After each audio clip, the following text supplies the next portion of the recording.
In this lecture, we will again continue our study into the stability of multipole feedback systems.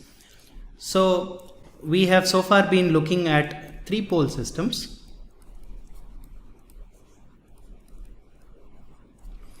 So in other words, your forward block A of S has three poles, so we will represent it as A naught by 1 plus S by omega p the whole cubed. And as before, we will assume that the reverse path, the feedback path, is frequency independent. Now if you write down the expression for the closed loop gain of this system in terms of A of S, we will then use that to study the stability of the system. So let us expand out the denominator, because we are going to need to do this. 1 plus 3s by omega p plus 3s squared by omega p squared plus omega p cubed. Now if you look at the expression for the closed loop gain of the system as a function of frequency, so you will of course have the ideal gain of the feedback system, which is 1 over f, times the low frequency loop gain, which is A naught f by 1 plus A naught f, times the frequency response. So for the frequency response, you will see 1 over 1 plus 3s by omega p plus 3s squared by omega p squared plus, I'm sorry, I made a small mistake here. This should be s cubed by omega p cubed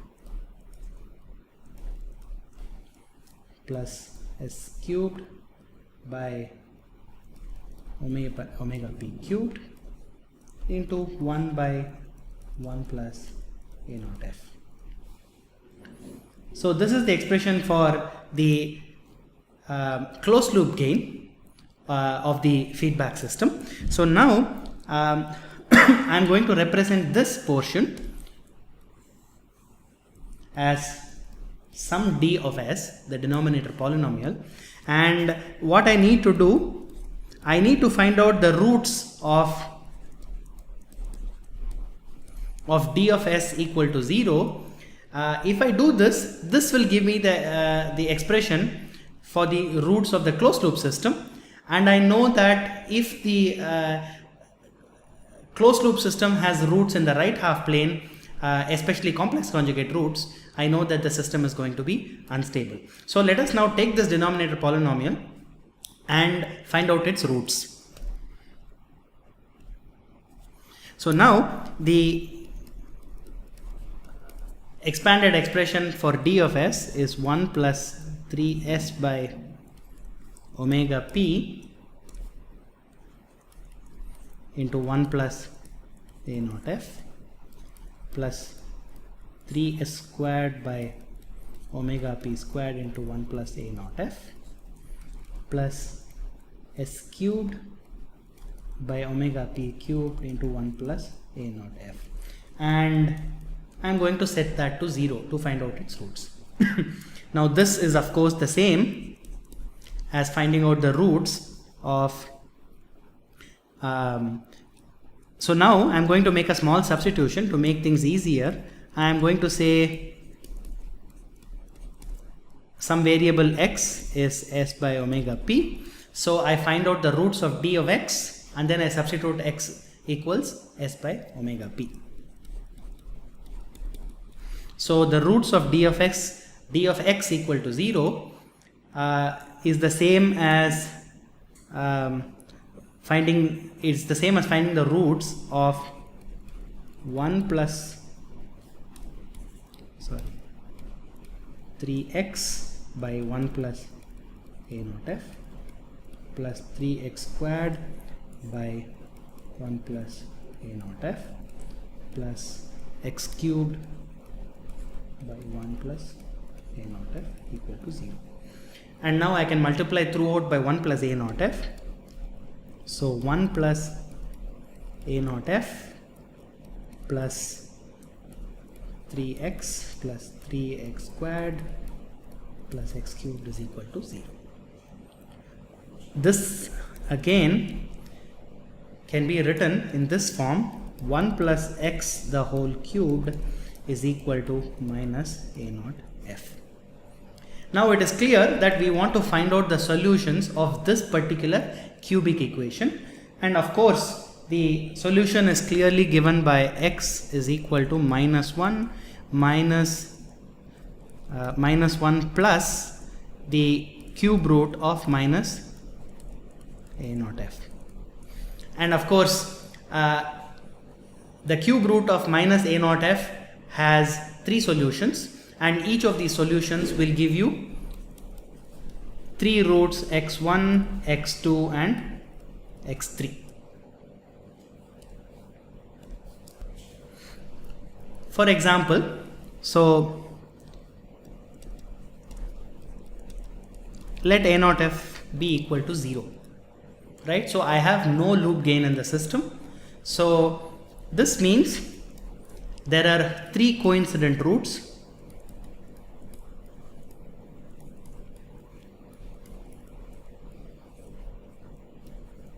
There are 3 coincident roots at minus 1. That is x1 is equal to x2 is equal to x3, which is equal to minus 1. So what happens if I try out a different value? Let's try out a naught f equals 8. If the total loop gain in the system is equal to 8, then the system has 3 roots x1, x2, x3. So I need to find out the roots of minus 1 plus the cubed root of minus 8. So this gives me 3 solutions. x1 is minus 1 minus 2, x2 is minus 1 minus 2 e power j 2 pi by 3, and the third solution x3 is minus 1 minus 2 a power minus j 2 pi by 3. So these are basically 3 solutions. One of them happens to be real, the other 2 solutions are complex conjugates of each other. So now I'm going to show the progression of the roots in the in an xy plot. So this is the real axis and this is the imaginary axis. And remember, when a naught f was 0, you had 3 coincident poles at minus 1, 0. And when the loop gain increases to 8, the poles, of course, when the loop gain increases from 0, one pole always moves along the x-axis. The other 2 poles split apart into a pair of complex conjugate poles. Now let us calculate the value of the poles at minus 2 at a naught f equal to 8. If you look at this particular value, minus 1 minus j 2 pi by 3, so this gives you a value of x1 equals minus 3, x2 equals in fact, so this gives you 3 values, x equals minus 3 and plus or minus j root 3. And therefore,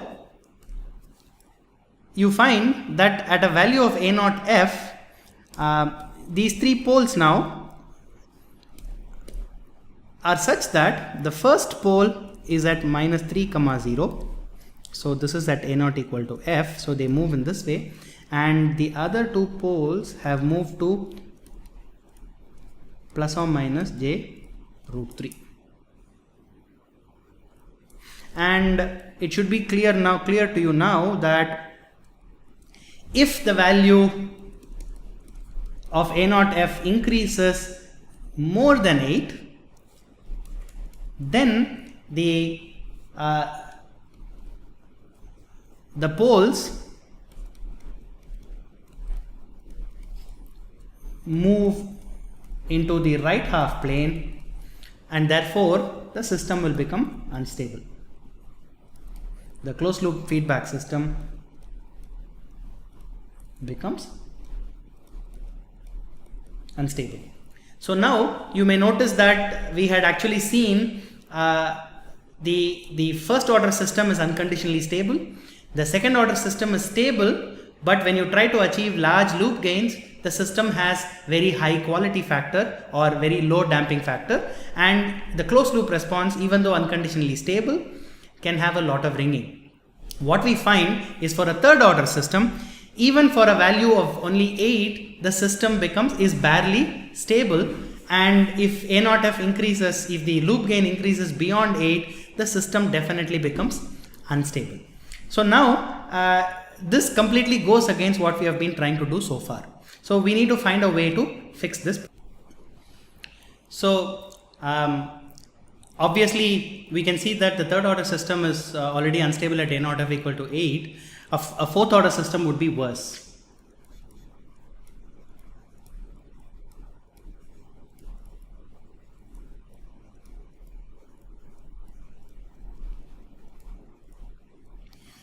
Now let us now regroup again. So to kind of give a recap of what we have been studying so far. So we want to increase loop gain so that the steady state error of the system is extremely small, so that it's as close to 1 over f as possible, which is the ideal gain. Now it turns out that the first order system is unconditionally stable, so I'll kind of summarize it here.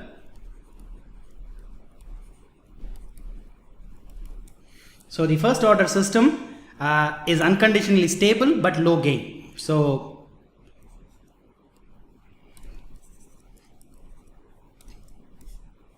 it has low gain, and which is an undesirable quantity, and it is unconditionally stable.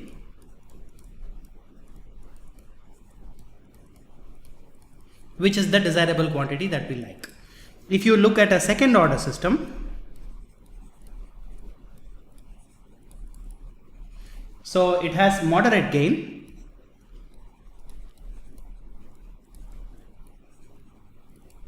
and it's technically stable, but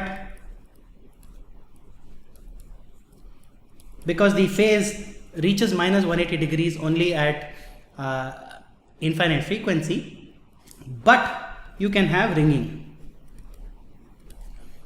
And the third order system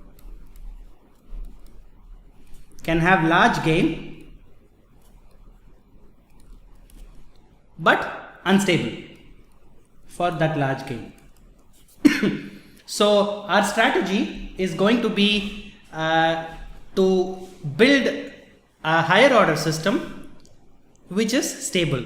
Now the system that we know that is unconditionally stable is the first order system. So our strategy is to make the third order system, which is the system with largest gain, so look like first order system.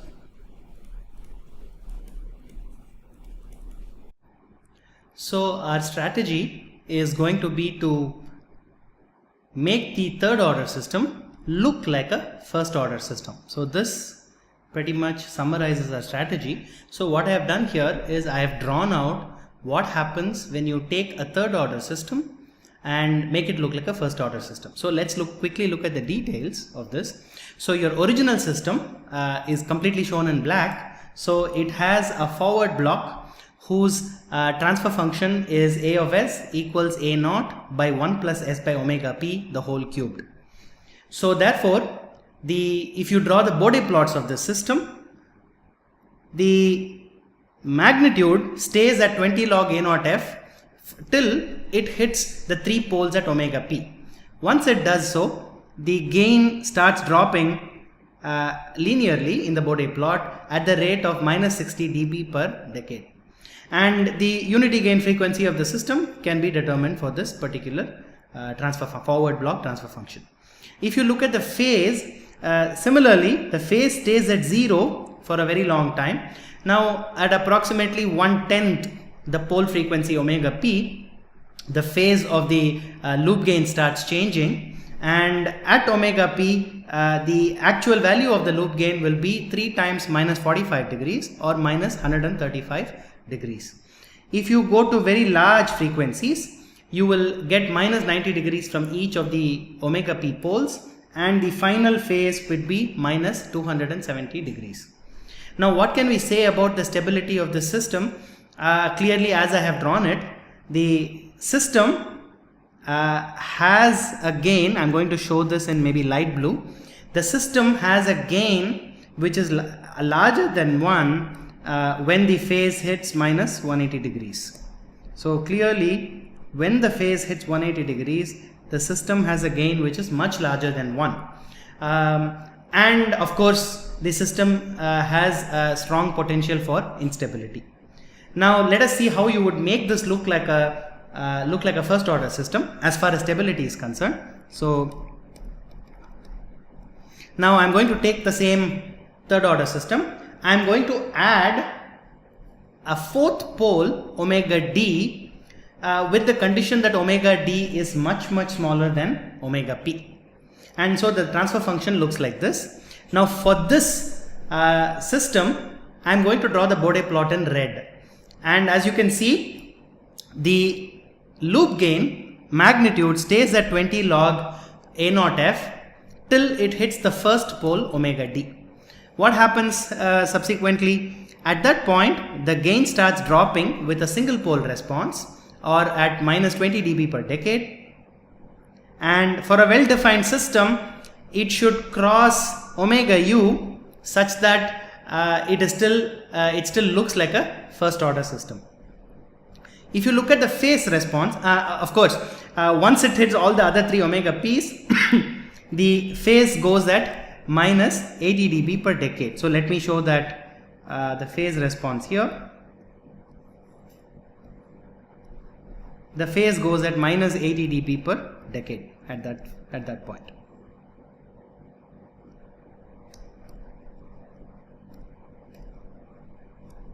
Once it hits the other 3 poles. Now, what happens to the phase response? The phase again starts at 0, but at around 1/10 of omega d, the phase starts reducing. At omega d, you will get a phase of minus 45 degrees from the omega d pole, and once you go far enough beyond omega d, the phase will asymptotically approach minus 90 degrees. And it will stay at 90 degrees for a wide range of frequencies. Now, at a certain point, very close to 1/10 omega p, the phase of the 3 poles at omega p will start affecting the overall phase of this new system, and eventually at very high frequencies, much larger than omega p, the total phase would be equal to that of a 4 pole system, and therefore minus 360 degrees. Now, most importantly, I'm going to show the when the phase crosses 180 degrees. So that happens at this point, and as you can see, when the phase crosses 180 degrees, the gain, the loop gain, the magnitude of loop gain has already become smaller than 1. Alternatively, you can see that when the loop gain has actually hit 0 dB or a value of 1, the phase has not hit minus 180 degrees. So clearly the system is technically stable as I have drawn it. So now, obviously, if you increase the value of omega d, the point where the phase hits 180 degrees could occur when the magnitude of the loop gain is less than 1. As the designer, it is our job to actually choose omega d appropriately. Now, having said this, let us quickly look at 2 definitions of stability before we look at the analytical behavior.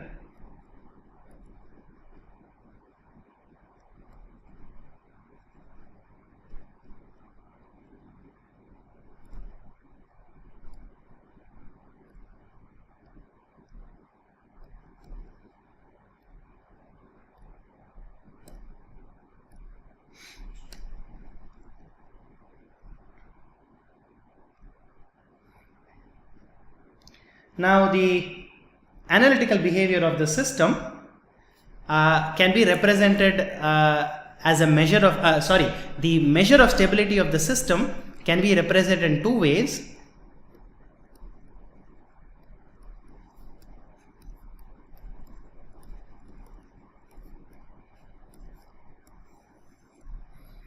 Or rather I'll call it measures of stability. The first measure of stability that we will learn is what is called phase margin, often abbreviated as PM, and this is defined as the difference between the actual angle of the loop gain and the point at which the system becomes unstable, which is minus 180 degrees, when the magnitude of the loop gain is equal to 1. So in other words, you find out the frequency at which the magnitude of loop gain becomes equal to 1, and ideally your phase should not have already reached minus 180 degrees, and the difference between the actual phase and this minus 180 degrees is the phase margin. In other words, it can be written in this form: 180 degrees plus the actual angle. For example, if the actual angle were minus 135 degrees, the system is said to have a phase margin of 45 degrees. Now the other measure of stability is what is called gain margin. I'm going to abbreviate it using GM. So this is defined as the difference between the actual between the point where the loop gain goes to 1, which is 0 dB, minus the actual magnitude of the loop gain, which is evaluated when the angle of the loop gain is minus 180 degrees. In other words, ideally the loop gain should be less than 1 when the angle is 180 degrees, so that the system is stable. So this is clearly the negative of the magnitude of the loop gain when the angle is minus 180 degrees, and similarly this is calculated when the loop gain is 1. So these are two measures, commonly used measures of stability of the system, and you will find that the phase margin is a much more commonly used measure of stability for various reasons.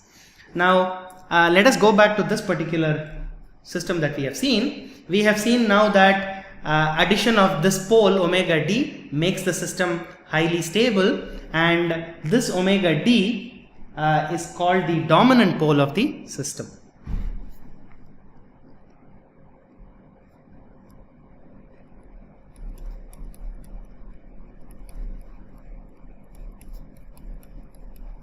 Omega d is called the dominant pole because for a large range of frequencies it makes the system look like a first order system, and this particular way of making the system stable is called frequency compensation, and more specifically this particular way of compensating is called dominant pole compensation. This is called dominant pole compensation. This is one of the most commonly used ways to stabilize the feedback system. Now you will also find that you need to understand the system analytically. So let us do that now. Let us find out how you would figure out where to place the dominant pole. So I'm going to start off with the same third order system that I have started off with, which is some a naught by 1 plus s by omega p the whole cubed. And what I'm going to do, I'm going to assume that there is some feedback factor f, so that the low frequency loop gain is a naught f as before. I now need to find out where to place omega d. the way I'm going to do it now as an example is I'm going to place omega d at a frequency, at some frequency much smaller than omega p, and figure out what the how large a naught f can be so that the system is stable.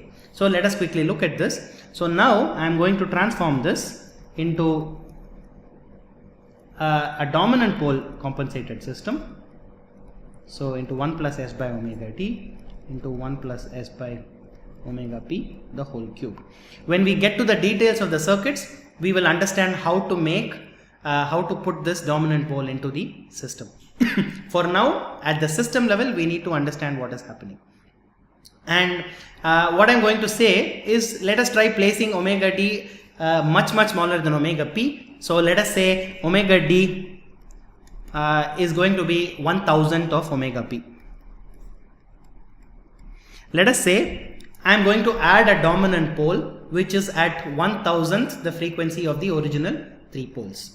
So now what is going to happen? I can now write the expression for the loop gain of the system, which is simply a naught f by 1 plus 1000 s by omega p,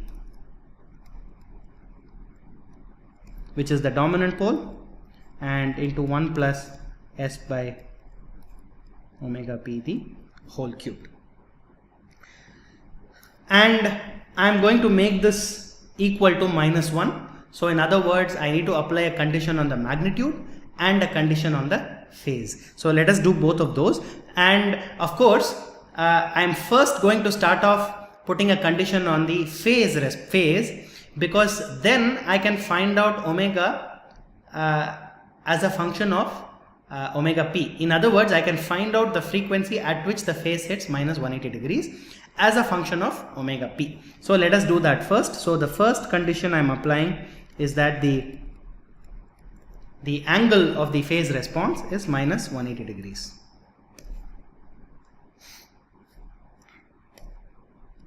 So this is the first constraint. So this constraint tells me that I need to calculate the phase of the loop gain. So of course the numerator gives me 0 phase, and now I have to subtract the phase of the denominator from this. So the first dominant pole gives me a phase which is tan inverse 1000 omega by omega p, minus, now the 3 poles at omega p give me a phase of -3 tan inverse omega by omega p, and I am going to equate this to -180 degrees. Now we can make some certain common sense approximations. Obviously, if the if the unity gain frequency were much larger than omega p, or rather omega d, what is the scenario then? In this case, if under this condition the phase of omega d, the phase due to omega d at omega u, so I'll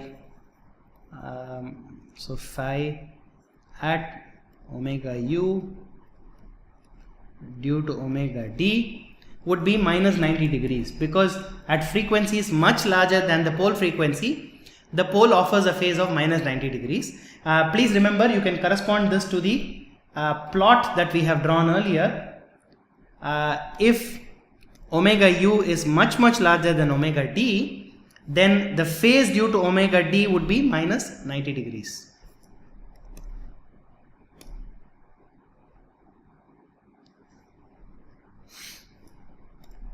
So which means your equation now becomes 0 minus 90 degrees minus 3 tan inverse omega by omega p is equal to minus 180 degrees, or 3 tan inverse omega by omega p is equal to minus 90 degrees,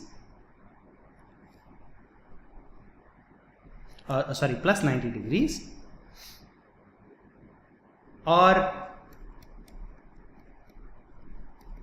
tan inverse omega by omega p should be equal to 30 degrees. Now this is now clear. What we are saying is that each of the poles at omega p has to give you a phase of 30 degrees, so that the overall minus 30 degrees, so that the overall phase is minus 90 degrees from the three poles. The other minus 90 degrees comes from omega d, as pointed out here, so that the total phase is 180 degrees. Now this means that the contribution of each pole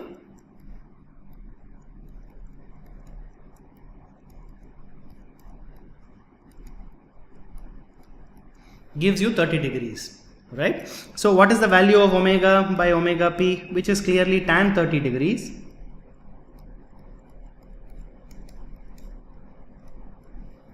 So we now have found out the frequency at which the phase hits minus 180 degrees. This happens at omega p by root 3. What do we do next? We go back and plug in this relationship into the magnitude condition and find out the maximum allowable value of A0F, which will give you the limit of stability rather the upper limit of the loop gain when the system is marginally stable. So we are going to find that out. So let us go plug this back into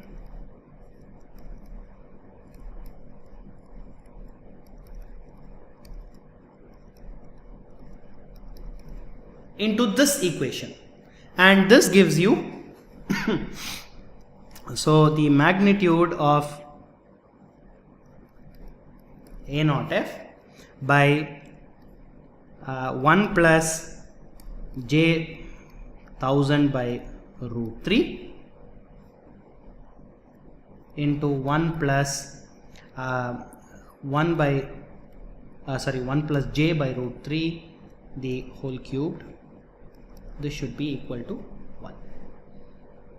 And this of course tells you that this gives you the condition that A0F equals approximately 890. And now you can see the power of this dominant pole compensation. If you had taken your original 3-pole system,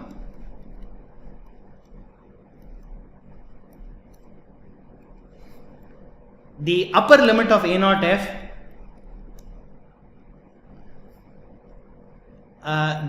barely gave you 2 complex conjugate poles on the y-axis. If you tried to increase A0F beyond 8, the system would have become unstable, right? Now by adding the dominant pole, the value of loop gain can now be much larger. So you can see it is almost 2 orders of magnitude larger than the original value. So this is a large loop gain compared to the original case. Now what does this mean? Let us try to get a little bit more insight.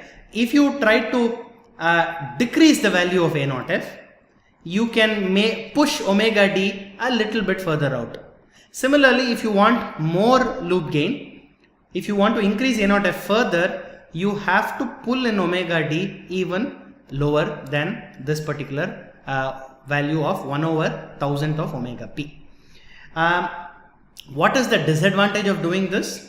The disadvantage is you are constraining the bandwidth of the system. Now disadvantage, of course, I said disadvantage, but very often you have no choice. So the new